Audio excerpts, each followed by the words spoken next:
There are many creative and practical strategies for adding privacy to your yard without having to simply wait for a row of trees or shrubs to fill in. It's all about landscape design strategy. It's not about what you use for privacy in the landscape, but how you use it that's so important. And it starts with good landscape design. So that's what we're going to talk about today. This is the first in a series of videos about privacy and landscape design. In the next video, I'll talk about a couple of creative specific solutions, but this video is important to set the foundation for privacy in landscape design. My number one overall design strategy for creating privacy is to think in layers or concentric circles. Instead of creating privacy around the outside edge with maybe a fence, a row of trees, a row of shrubs, you can create privacy by strategically creating rooms within layers of elements that are otherwise interesting within your landscape. First, you must prioritize where you need privacy first and where you need the most privacy.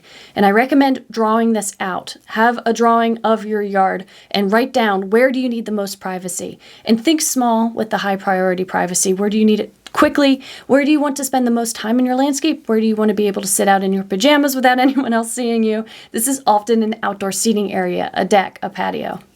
Circle that first. And now consider areas of secondary importance. You don't want to be out here in your bathrobe, but you also don't want to feel like you're on stage, right? Where are these places? And if you're starting from a blank canvas and you don't know where to start, you have no idea what activities you plan on doing in your landscape, what elements are going to be in your landscape, then you may want to pause this video and watch my other video, which is about designing with use in mind first. So how to consider what activities you want to do, what elements to include in your landscape design, because a landscape is always better when it's designed with how you want to use it in mind. So I will link to that in the top corner of the video right now, of this video right now, as well as in the description below if you want to check that out. Now's a good time to pause this, go watch that, and then come back. So mark down these areas of secondary importance. What activities do you plan on doing? How much privacy do you need there and how quickly? And from there, you could even do a third region, right? Perhaps there are parts of your yard where, of course, it would be great to have privacy, but it really doesn't matter as much. Or maybe partial privacy would be enough, or it doesn't need to happen very quickly. You could have these really slow, long-term privacy solutions like plant trees that are going to fill in slowly in these areas. Get as specific as you want, but having a little bit of prioritization written down can really be helpful. The next step is to take this same drawing and consider the outside vantage points, the sources of the privacy problems. You can mark them on the outside edge of your drawing and prioritize these as well. So where do your neighbors typically spend time in their yards? Or perhaps where are the neighbors' windows located? Where is it easiest for folks to look in from a sidewalk or street? Sometimes, of course, this could be the whole side of your yard, but sometimes there are areas you can prioritize, like an intersection or something like that. Similarly, there are noises or views you may want to block as you look out.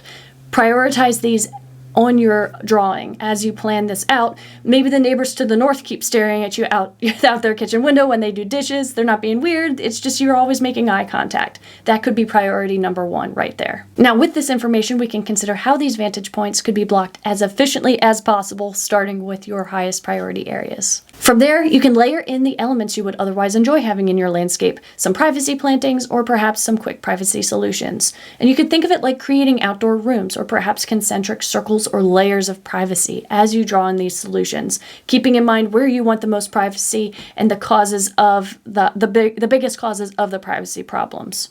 Also remember that if you have multiple layers of solutions, they build up to create even denser privacy at the center. This tip applies even in really small spaces. You just need to use narrower privacy solutions. But just keep in mind that having a plan and then layering solutions in is always going to be a little bit better. And my next tip is to bring the privacy solutions in closer, which is another strength even if you're designing in smaller spaces. The closer the privacy solution is to the source, the faster and easier it is to create privacy. So a container with a medium-sized plant, and it can completely hide a person sitting in a chair, right? But you'll have to wait years for a hedge to fill in along the whole side of your yard, or for a tree to block a second-story neighbor's window. Creating privacy for a small space, like a patio or a seating area or a small play area, is often way quicker and easier than creating privacy for a whole yard. Similarly, if there are very specific causes of privacy problems, like that one neighbor's kitchen window, go as close as you can to the source of the problem without being rude, right? But this one change, right? If you were to block the source of this problem, this one change would provide you with the greatest feeling of privacy. It's like the biggest return on investment.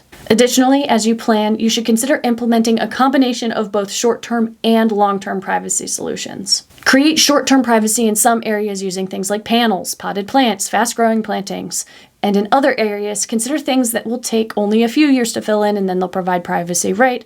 Then in other areas, consider investing in long-term privacy. I say this because sometimes fast-growing privacy trees, for example, they have comparatively shorter lifespans or are weaker. Some plants will shoot up in just a few years and then will just tip over in a heavy snowstorm. Some plants will take a few years longer to start offering privacy, but will create privacy for 100 years. Having a diversity of privacy solutions built into your landscape plan provides extra security if one fails. If you think about it, if you plant the same species of shrub or tree in a row, climate change or a new pest or a new disease could cause them to die, or perhaps your city has to cut all of the branches off of the side to repair a drainage ditch, and right there you've lost all of your privacy. That's it. So diversify your privacy portfolio. Design privacy in layers whenever possible. Similar to this, I highly recommend planting varied privacy hedges. So think swaths or hedgerows or mixes of privacy plants. Essentially planting a diversity of species and plant types in layers, not a row of the same thing. Even if you only have a narrow space to work with, I know you may feel like a row of tall, narrow trees is your only option if you don't have a ton of room, but in many, not all, but many cases, you can get away with a more diversified or naturalized mix of plants. Just mix things up a little bit, don't just do the same species at the very least. By doing this, you are hedging your bets. Get it? Instead of a straight line or repeating patterns of the same thing, consider planting in odd numbers. Do some 3s and 5s of this and that. Mix in a few different species. There are conifers, broadleaf evergreen plants, deciduous plants. Your options are absolutely limitless. So if you have a row of trees and one dies, or a pattern of trees and one dies, that looks kind of awkward. But if you have a more naturalized look, a mix of things, it's not that big of a deal if one of the privacy solutions fails. Also, I'd like to note that some trees that grow quite wide, you might look at those and be like, oh, I don't have room for this. I don't want to take up that much space in my yard. A lot of trees that grow wide can be pruned or trained to grow over the top of your head. Again, it depends on the space. But perhaps you could also plant shrubs or perennials underneath to create layers of privacy, and then a lot of the tree could grow over your head.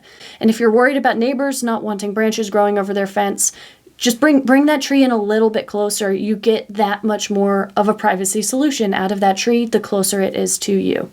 Turn your yard into a shade yard. Don't be afraid to do that. It might actually decrease the maintenance of your yard over time, which is a tangent for another video on another day. But anyway, also add some different growth rates in there. Some plants can fill in quickly and block the most important views first. Others can take a few years to catch up and overlap slightly.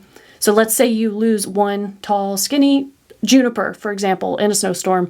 Instead of having a row of juniper trees and then there's just the most important ones missing, you'll simply have, if you have a mix of plantings, you'll have a small gap for a few years, but then the coral bark maple growing next to it will slowly start to fill in that space. The evergreen magnolia slightly in front of it means that even when that first tree is gone, you still won't have that big of a gap, and then it'll fill in more over time, close the space. It just won't be as tragic of a loss.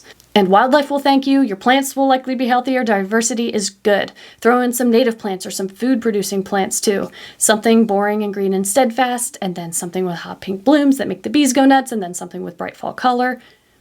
Of course, evergreen plants as much as possible for year-round privacy, but remember that there are evergreen things that aren't conifers, and don't be afraid to mix in some deciduous plants as well.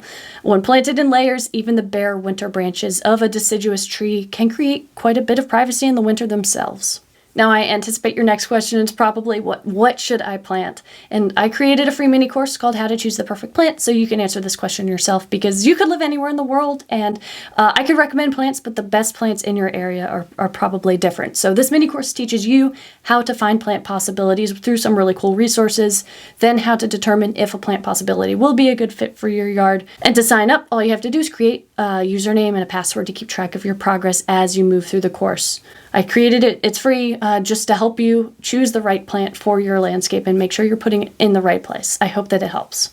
Anyway, if you're here right now, you're probably working on some kind of landscaping project, and I'd love to hear what you're working on. What are you most excited to learn about? What questions do you have? Is there anything you're struggling with? Any challenges are you facing, or any parts of the process you just find overwhelming? I am a landscape designer. I'm a horticulturist, but I'm new to YouTube, and so I love when I really appreciate all of you who are commenting and reaching out, telling me what you're working on, what questions you have, because it's helping me morph this YouTube channel and turn it into a resource that can continue to help additional people. So thank you, everyone. I appreciate your kindness so much, all of your comments. So tell me what you're working on, what you want to see next, and what I can help with. So again, this is the first part of designing for privacy in a series. So in the next video, I'm going to talk a little bit more about some more specific privacy solutions, but I hope that this has helped you. Thank you so much, and happy gardening.